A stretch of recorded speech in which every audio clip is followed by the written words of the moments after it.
How do you define a job opening, Jim? It has to be open for a position that you're going to fill in 30 days. Part-time, full-time, even seasonal work would be to be something that you would fill from the outside. So like internal promotions up.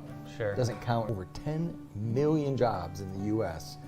qualify as that job opening. What industries are seeing the biggest impact of the shortage in the labor workforce? But retail, healthcare, we were talking about restaurants, so restaurant type businesses, food services. People have figured out that they like to work independently, I guess. In that non-traditional, non-work structured environment. They also are very much into they also feel like work-life balance. Yeah. When I was young, that was not a phrase we ever used, work-life balance. It was just work.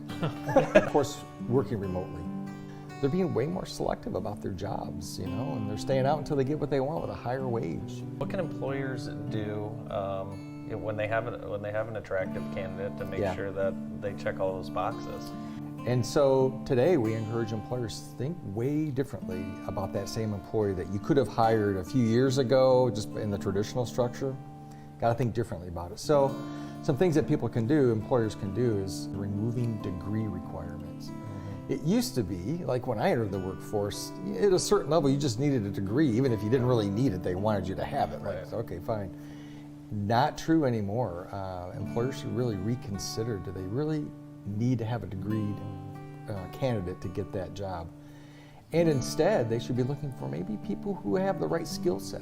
It's not even based on how many years you've been working. Like, does that employee have the right skill set to do what you want them to do? Yeah. So there's some real hurdles for people to get over, especially if you're a single parent with kids. If your child gets sick, what are you going to do? Or if you have to work late, what are you going to do with your child? So when we talk with employers, we encourage them, think about childcare options that you can help take care of. You got to be pretty creative to do that. Yeah. Transportation is another one. Yeah.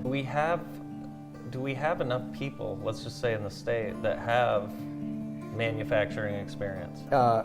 If you took all the unemployed manufacturing workers in the U.S., that whole group of unemployed workers, and you filled every available, as much as you could, you filled every available opening in manufacturing in the U.S., you'd still have a third, 35% or so, unfilled manufacturing jobs in the U.S.